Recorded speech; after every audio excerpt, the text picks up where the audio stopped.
killer. We actually are. And About I'm to talk. very excited. Yes. Can I please tell you that, are we recording? Yes, we are. Oh, welcome to On the Dock. I'm Misty. I'm Amarilys. And let me tell you why I'm Serial so... killers make us giggle. Can I tell you I'm so excited, though? Is because I am just such a big true crime fan and have been since I was a tiny little girl. And my mother would watch, oh gosh, what is the name of that show? Unsolved Mysteries. Uh-huh. And that music would come on, and yes. that creepy man's voice would come on, and I would just hide in the kitchen like this and listen. And then that very night, I would scream, and I would run into her room and say, "Can I sleep with you?" And she would say no. And Such sweet memories. such sweet memories. And then I would just lay at the, she would say, "You can't sleep in this bed, but if you want to get at the foot, go on down there." And so I just lay at the foot of that bed, dreaming of all kind of things getting me in the night. And you think that would turn me... It tells a story about you, doesn't it, Misty? It's a little, just a little snippet into this brain of mine. Yes. And so you think that would turn me off, but it doesn't. It lights a fire. I tell myself that I'm learning to protect myself because I know y'all can't see me right now. I'm very attractive. And I have a great personality and a wonderful singing voice. And so these three things can She's really wanted. make you a victim. And so I feel like I have to really prepare myself in case of a stalker. Mm-hmm. If you're out there, don't get any ideas because I know how to protect myself. Yes. Well, Yes. we've watched Aileen Wuornos, The Life of a Serial Killer. The selling The selling. of a serial Of a killer. serial killer. So this is a little different. If you are a true crime lover like myself, you know who Aileen Wuornos is. Aileen is the first female serial killer. Is that right? Yes. Yes. Let's back up for a second and tell the good folks who might want to watch this video Okay. or this documentary that it is not for the kids. It is not for the kids. It's not for the kids because it's about a serial killer. It's a little adult. Although in the end, she argues against the idea that she's a serial killer. Right. But there's language. There's language. There's language, and there's some very adult themes as to how she became the woman that she became. And there's a lot of people we meet along the way that do some things that Unseemly. are a not Yep. try this, don't try this at home kind of thing. Right. Like the bomb. Right. So it's just probably not a good idea, especially if you have like an 11-year-old boy and Right. he's like, well, that looks like a job for me. Yes. Yeah. Right. That makes no sense to the people, but hopefully it will. But that's going to make me Very some money. soon. Yeah. Yeah. So, yeah, So it's not for the kids. not for the kids. Yeah, because of language and adult themes. Right. Okay. It's also kind of an older documentary. It is. It's from 1994, I believe. Yeah. And so it's not one you're going to find on Netflix No. or Hulu or Amazon. You can barely find it You on can YouTube. barely find it on YouTube, but Amarilys has so lovingly put it in our show notes. Yes. And so you can find it down below. Yep. If you're one of our tens of fans that would like to actually watch the documentary Yeah. when we're done telling you about Although it. they may not even need to. Well, you know, when we're done. Philip says, I like your show because I don't like to watch documentaries and I can pretend like I did. There you go. If it comes It's up in a cliff notes of sorts. Yeah, if it comes up Yeah. in a conversation, I can sound smart. Absolutely. Great. And how often does Aileen Wuornos come up in conversations? Well, so often. At my house, a lot. A lot. A lot. You need to be prepared for Yeah. social situations. Exactly. In which Aileen Wuornos would be the topic of conversation. Well, if you're going to dinner with me, you better go on and listen to this one. Oh my gosh. Yeah. Okay. All right. So Aileen Wuornos, and her name is Eileen, Aileen, and she went by Lee. Yes. So her full name is Aileen Wuornos, and I didn't realize that because I've And some always people heard, called her Aileen. Yes. That's Yeah. true. So That's she just true. went by Lee because I'm sure she got kind of. So she went by Lee Wuornos. Yes. She was a prostitute from Daytona Beach, Florida. Well, she liked to call herself a professional call girl. Professional call girl. That's Yes. right. When she was in Daytona, she lived with her partner and wife. She called her wife, although back then there was They were not legally married. Yeah, there was no legal same-sex marriage back then. But, No. but she called her wife, Tyria Moore. And what She we calls know her about Ty? Yes. Yep. What we know about Ty is she's rough. She is. She was rough. Was. You know what? We need to do a little bit of a epilogue on them. I didn't even. She did have a gorgeous mullet. It was spectacular. It was a little spiked on the top. Yeah. And a little flowy in the back. Mm-hmm. It was spectacular. It was beautiful. Yeah. But Tyria, in the end, betrayed Eileen. Yeah. Or Lee, and it was very, very hurtful. She did. We're going to see that in just a Yeah. moment. So, all right. So what we start off with is Eileen has confessed to murder. Okay. She said it was self-defense, and that she said, once these men became rough with me and attempted to either rape me or assault me, that's all she wrote. Right. And she said that the reason that these things started to happen was because she wasn't able to see her regular clients anymore. Oh, that's right. A lot of her clients were, I'm guessing, military. Because she said, I'm thinking this was Gulf War time. Mm-hmm. And she said, so a lot of these guys that had come to her as clients were leaving and going to training or going off and being sent out to their destinations. And so it was Ty's idea to say, hey, just start seeing strangers again. You've done that before. You can make money. Don't worry about it. It'll be fine. And so she goes from seeing these men who had been regular clients that she had relationships with to start seeing these guys who are just guys off the side of the street mm-hmm. who just kind of pick her up. Yep. So she just, like she said, if they were rough with her and she felt threatened, yes, she would just shoot them. Yeah, and they would oftentimes not be wearing clothes. Right. So she had to figure out how to dispose of these men mm-hmm. while they were not wearing any clothes. Right. And she basically looked at it as, I had to kill them before they killed me. Yeah.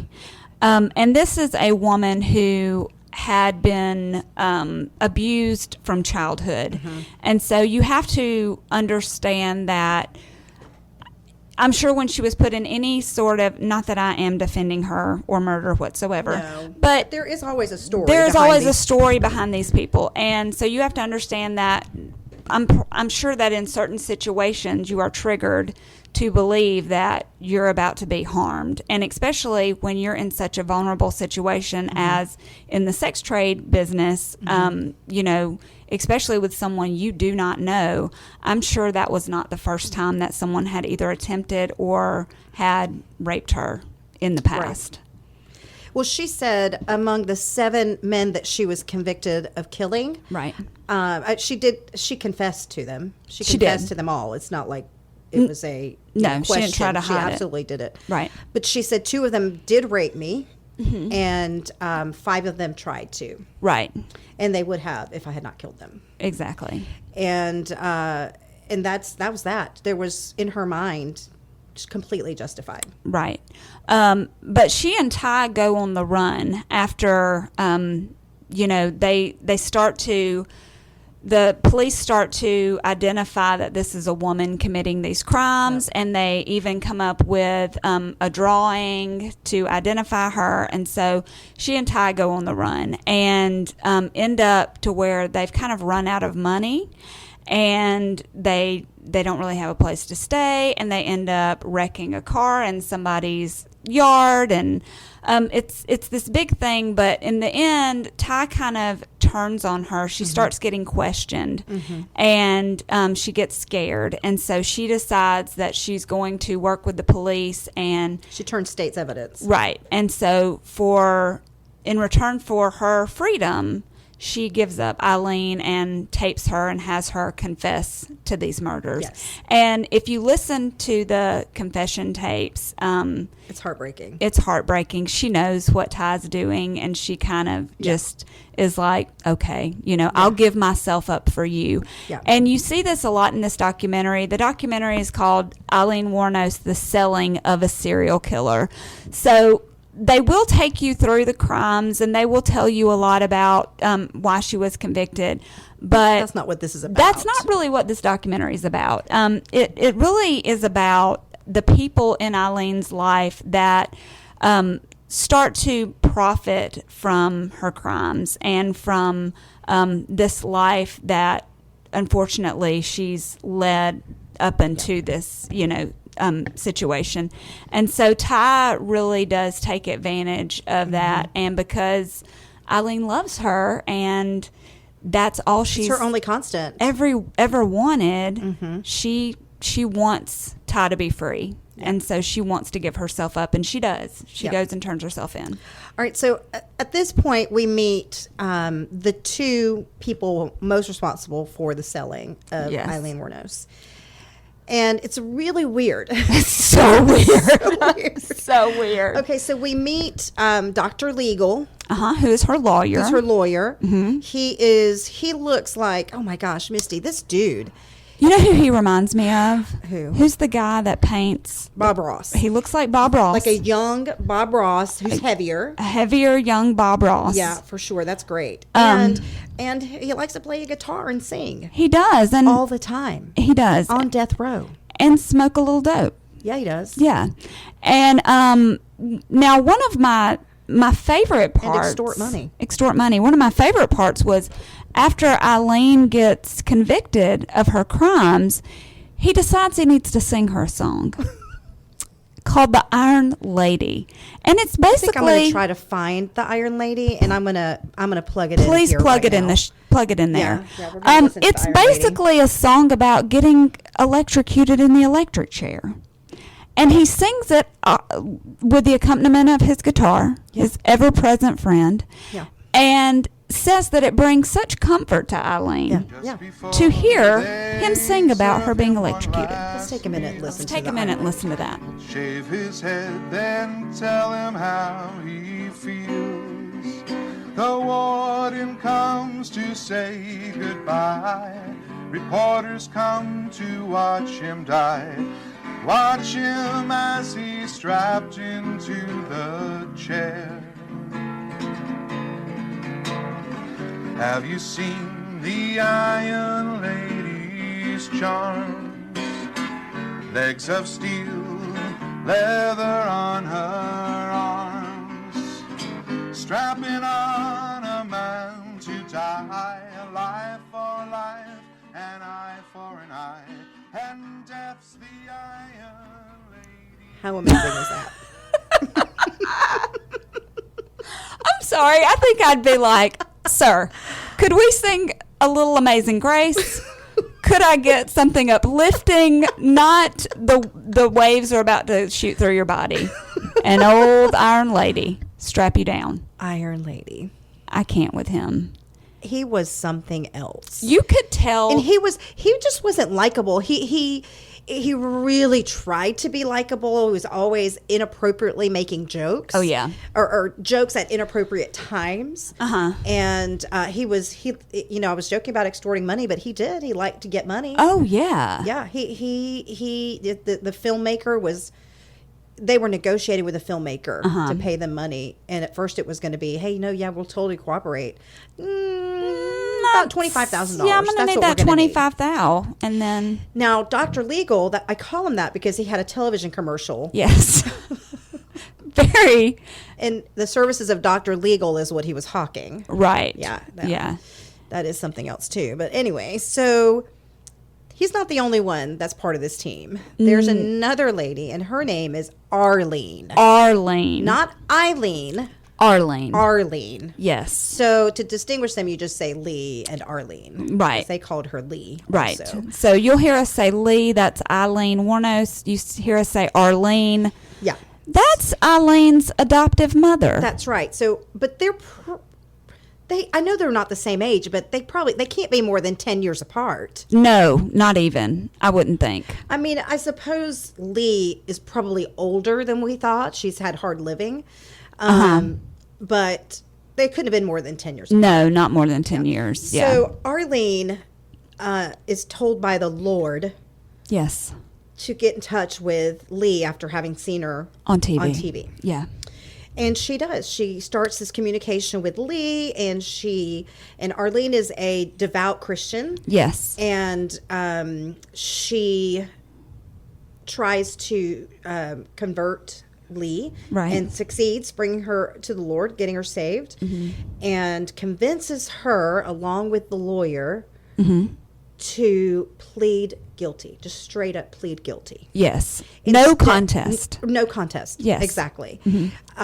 Instead of not guilty by reason of self-defense or Right. insanity or any other kind of plea that a good attorney or even just an appointed defense attorney would be able to help her with. Right. They said that the reason that you need to plead guilty is because that's what Jesus would want. That's what Jesus would want. And also, we'll make a lot more money if you're the first female serial killer who's executed. That's right. On They death, didn't tell her that on part. death row. They left that part out. They left that part out. In between, sweet Arlene, who has such a collection of wolf memorabilia. My goodness. Listen, has there ever been a more Florida person than Arlene? Arlene And has I don't even know on. where in Florida she is, but has there ever been a more Florida person? I mean, Arlene has on this wolf T-shirt that has. Spectacular.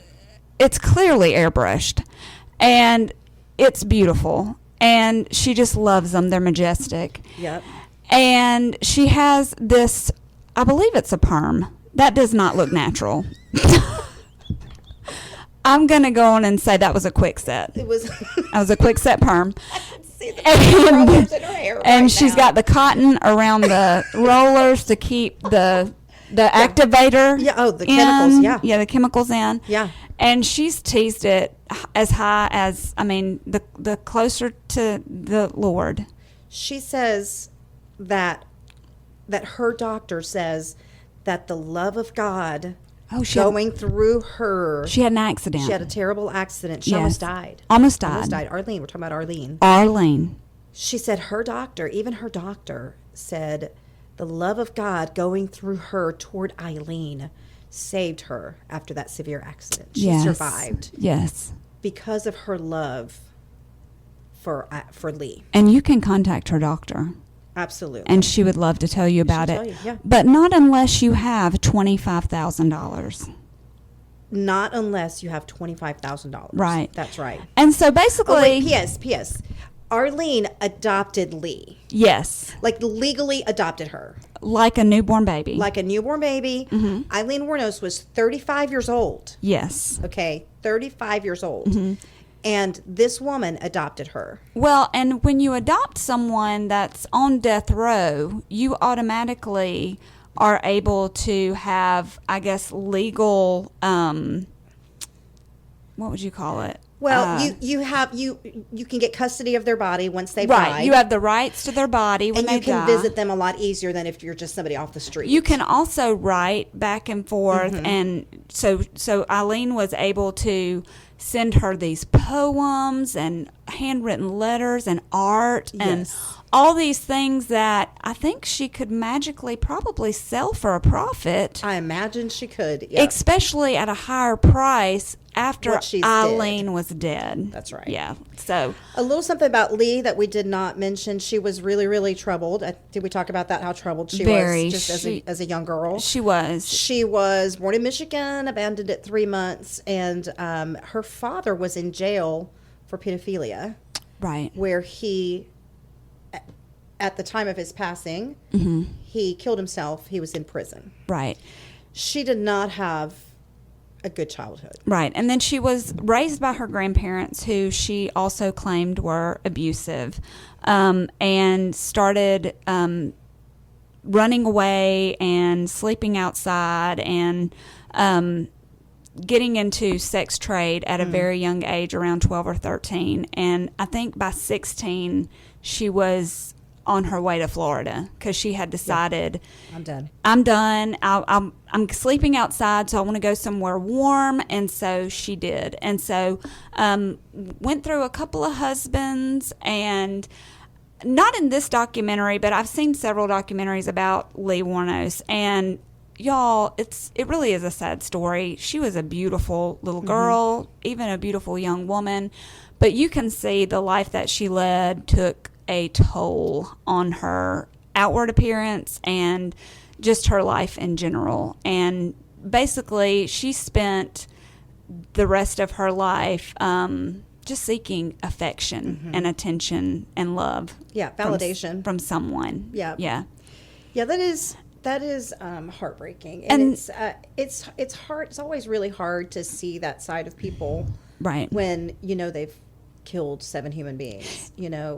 It is, but it helps you to understand how she fell victim to these two, I would call predators. Yeah. I mean, yes, the woman is a convicted murderer. Yeah. Now, whether it was self-defense or not, It's between her and God. that's between Yeah. her and God. I will say that she never swayed from her story of self-defense. Well, the first guy that she was convicted of killing, it came out later. He had just been released from prison for having he was Raped there for someone. 10 years for rape. For rape, yeah.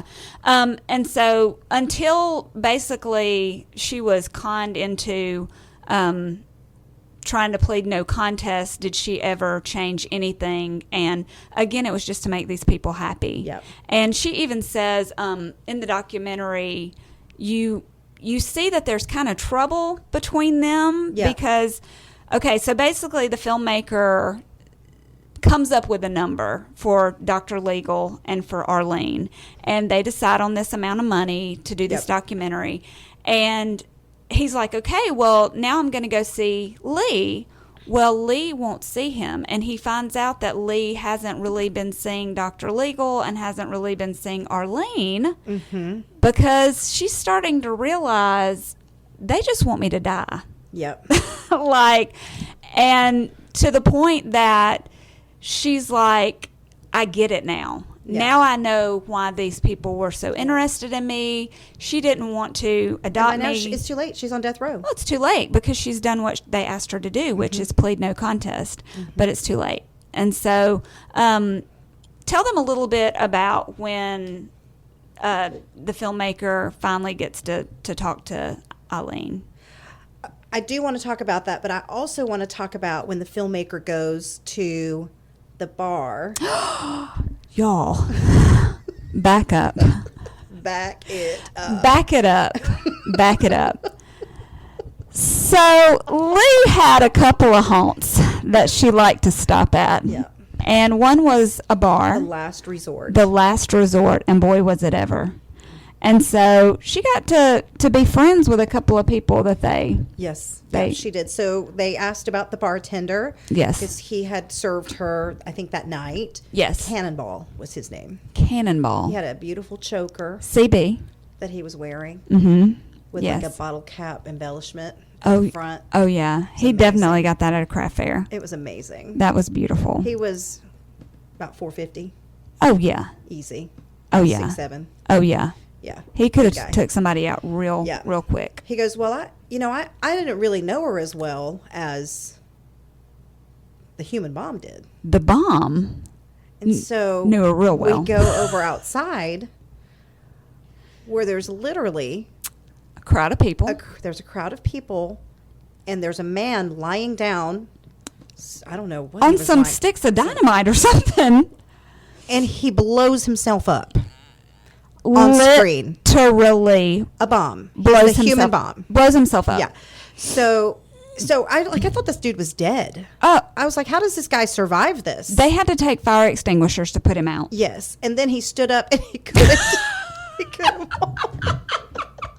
He couldn't walk. He said, "Y'all, I'm gonna need a minute. So I'll talk to you." But the filmmaker literally gives him 3.4 seconds to get the flames down, and it's like he's still smoking. He's still smoking, and he's like, "So you knew?" He's a British guy, and so he's like, "So you knew Lee?" And the guy was like, Yeah. You're just gonna have to give me a minute." Yeah, I'm dizzy. So he walks it off. The human bomb. And if I'm guessing, like, this is this guy's profession, I'm thinking he probably gets blown up 2 to 3 times a day, Oh gosh, at least. this is early 1990s Florida, Misty. I can't imagine I would expect anything else. I just want to know how much he charged for something like that's It's not- a tourist attraction. It's not enough. Not enough. Not enough. it's one of those things where you have to I hope it go, was enough for a copay. are we going to hold a baby alligator or are we going to watch the human bomb? Kids, you got to make a decision. We can't do We everything on our can't vacation. do it all, okay? We're going to the last resort. We're going to grab a few brewskis. You're going to get a Shirley Temple, Yeah. and we're going to watch the human bomb. That's right. Or you're going to hold a baby alligator. That's right. We can't do everything. Which one? Yeah. No, we're not getting What the would airbrush you shirt. What would you have chosen? I'm going with the alligator. I'm going human bomb. I'm going alligator. Yeah, I'm all about self-preservation. So, I guess depending on the distance between you and that bomb. well, I'm going to stay far back, Okay. but yeah. So All right. So we also talked to a former lover of she has several. yes, but we only talked to one. one. His name was Dick Mills. Spent some time with Eileen, with Lee. Said he was misquoted in a tabloid. It was like all over a tabloid that they'd been together, and he had been quoting and saying really terrible things that she had said to him. Dick was just so put off. Yes, he said this is just another bad experience for both of us. He was really. He was done. This had really put him off, okay? I mean, he likes to do tabloids, but if they're going to misquote him, he's not interested. But I'm going to go on and say he made a few Benjamins off that.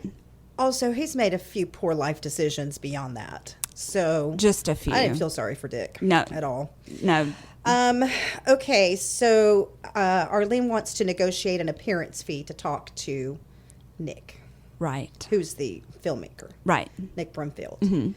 And Who, God love him, is a patient man. he was a patient man. To deal with these lunatics, I mean, when he goes up. Well, he got their number. Yeah. He dialed in He real confronts quick. them. Yeah. He dialed in real quick, and he understood. He Yeah. totally understood. Okay, so did you, when you were, they showed her testimony. Yeah. And like I said, like you said, this is not a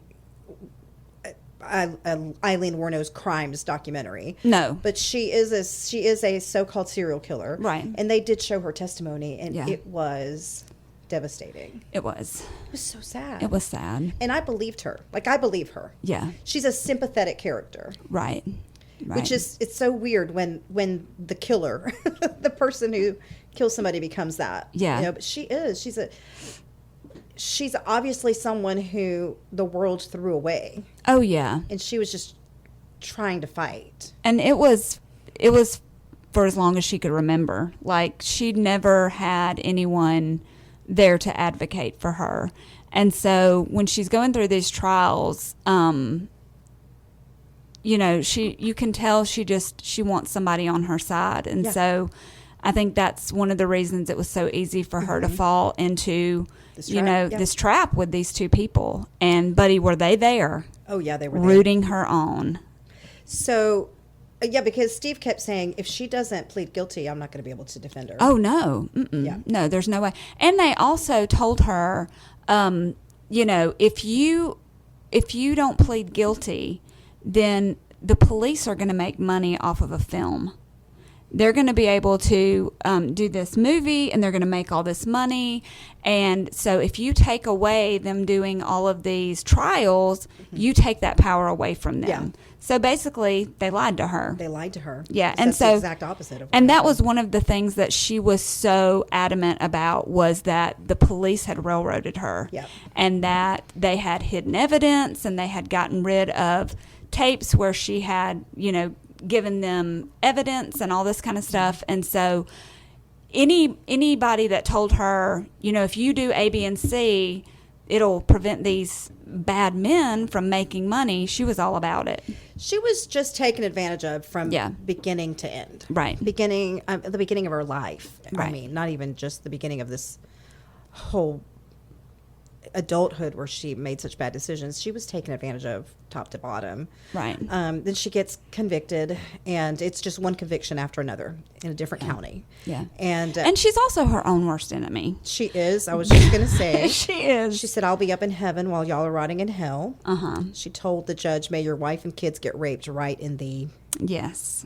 bum. Mm-hmm. She didn't say it like that. Yeah. Putting somebody who has raped to death, you Yes. MFers. Yep. Uh-huh.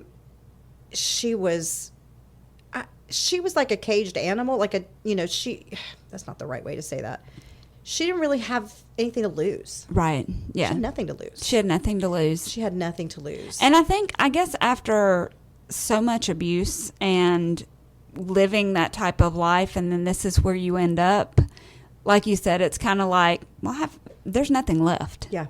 And so, again, when Arlene and Dr. Legal step in, they're really the last hope she has. Mm-hmm. And they're the last semblance of a family she has. And so she basically negotiates this fee, and when the filmmaker comes and sits down and talks with her, that's what she's worried about. She's worried about, did they get their money?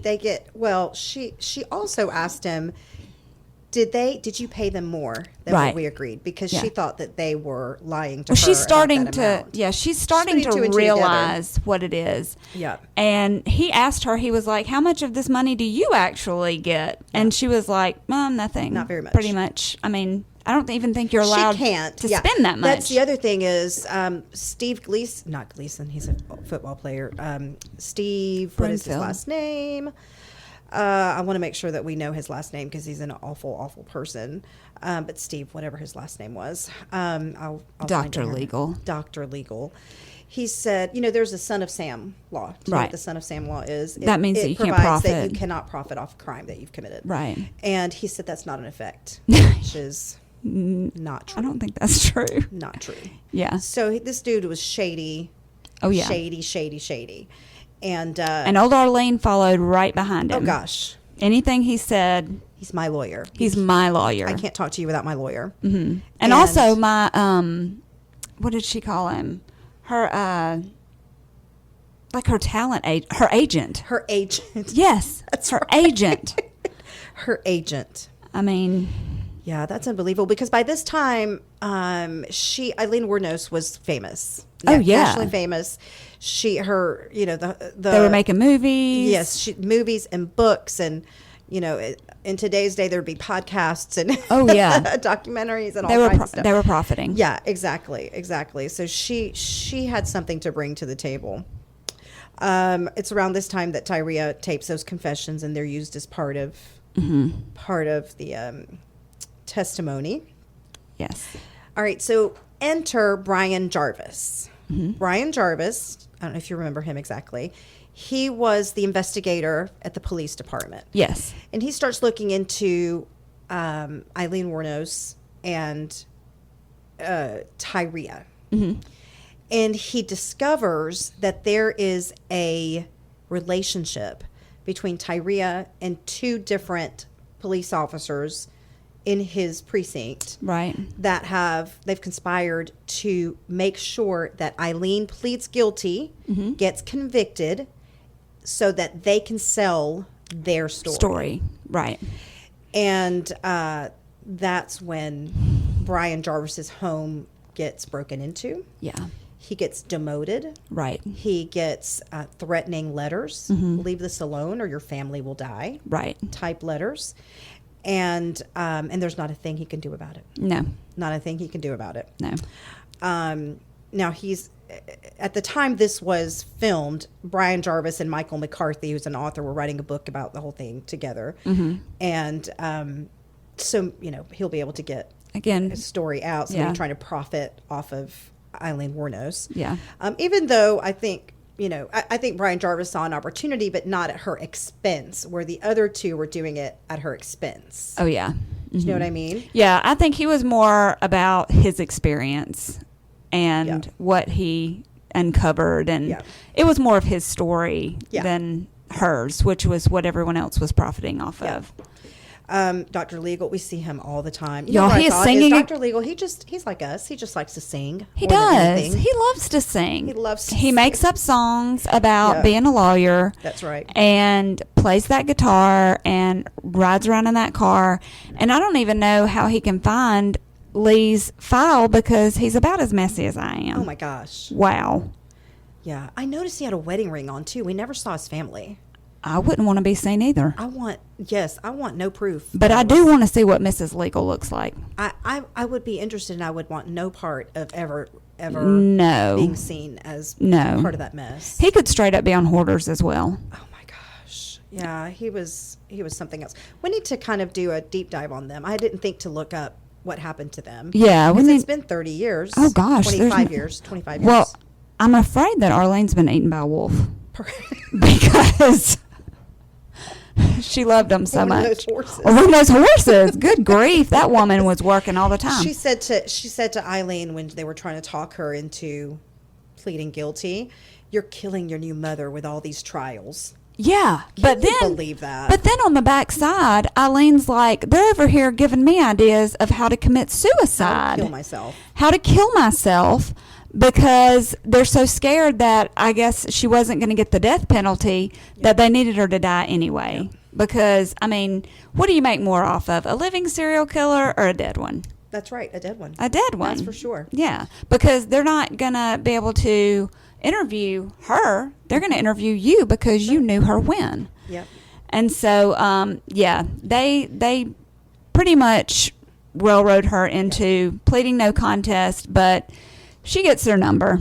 So yeah, it ends with Nick going to visit Lee in prison. He finally gets to visit her, and she tells him, "Yeah, they're trying to use me."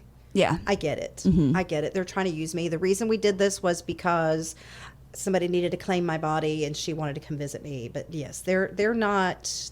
I've got their number. Yeah, and the filmmaker wasn't able to visit for very long, I don't think. But because he broke the law. He's British, okay, Misty? Bless. He didn't realize you couldn't drive your car around the outside perimeter slowly of a prison gate with a camera. And so they were not real happy about his visit. No, they did let him in, but they didn't let him in for very long. Yes, yeah. So he visited her for a very short time.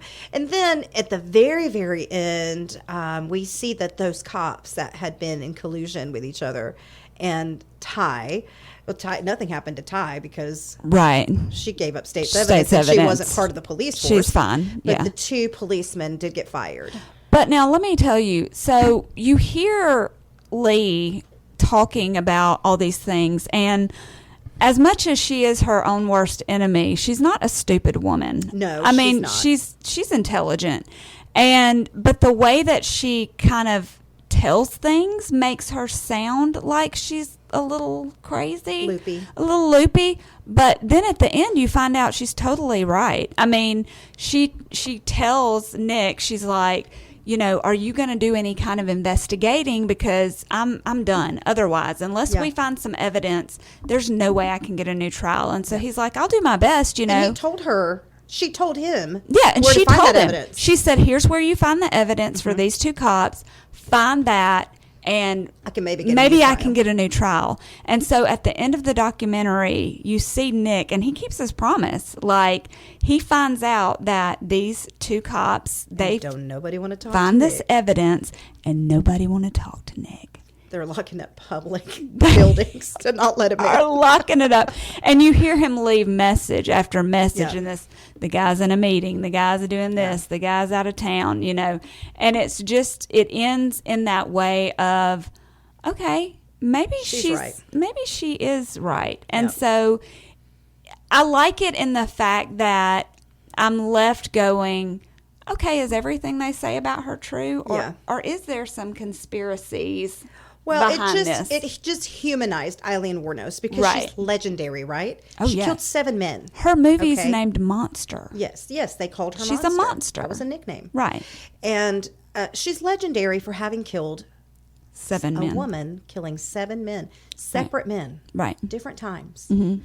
And that's really easy to make fun of. Right. It's really easy to characterize, can't say that word, a person for having done that. And make her not human. Mm-hmm. And, that's true really of anything in our lives where it's, if you don't know somebody who has gone through, say what we're experiencing right now with the riots and Black Lives Matter, if you don't know somebody who's been personally experienced, right, who has personally experienced some sort of problems with the police, or if easy to make fun of someone who has killed someone else, Right. if you don't know them. And it doesn't take away from their crime, Right. that they are still human and that there are reasons. But most know. of these people we only know through what we're fed Yeah, through media. exactly. And so that was one of the things that I appreciated about the documentary, is that they didn't so much focus on the crime, but they focused on the people that were profiting Yeah. from the crime. And that's something I never really think about, Considered, you yeah. know. And as much as I love true crime and things like that, I'm always so focused on the details and why that happened and why that person would become this person. But you don't realize that there's a whole It's an bigger industry. machine behind it. And it really is. I mean, like, people just want to make money, and they don't care how they make it sometimes. Yep. And seeing Well, this, particularly if someone is going to be gone within the next year or two. right? And like, what kind? I'm thinking to myself, like, what kind of a human mind thinks to themselves, "Let me get a relationship with a serial killer, so that I can profit off of not only their story but their memorabilia, things they send me." Like, Well, it could also, Misty, it could be that, maybe not so much for Dr. Legal, who probably set out for it, but Oh, yeah. maybe not so much for Arlene. Maybe she had good intentions. Jesus told her to call, Right. to call Lee. Yeah. She could see her, what did she say? She could feel her eyes or feel her personality or something through her eyes. through the something like TV. that. Yeah. So maybe she had whatever her weird intentions, they were good, maybe. To And then you begin get with. caught up into it. You get caught Yeah. up with Steve, Right. the lawyer. You realize, I've got a little power. Yeah. I've got a little power, got lots of influence over this girl. yeah. And that can be intoxicating. Yeah. Well, I mean, look at us with this podcast. I mean, I can see a change in you Power already, that you're power hungry. I can really tell a difference in your personality. You're making me cough. So we really need to keep each other in check as these. Check your heart, Misty. I'm going to check my heart as these podcast numbers reach up to 30 and 40. So, just so you know, we're going to keep it in check. Have you read my book? 10 Easy Steps of Humility, How I Achieved It. Really? Okay. Yeah. Yeah. Well, you're going to have to read my book, How to Be Famous Through a Podcast that you create yourself. And only market to your friends. And only have your family review. That is not true. 50%. It's only 50%. That's only 50%. One's not true. even human. One's a cat.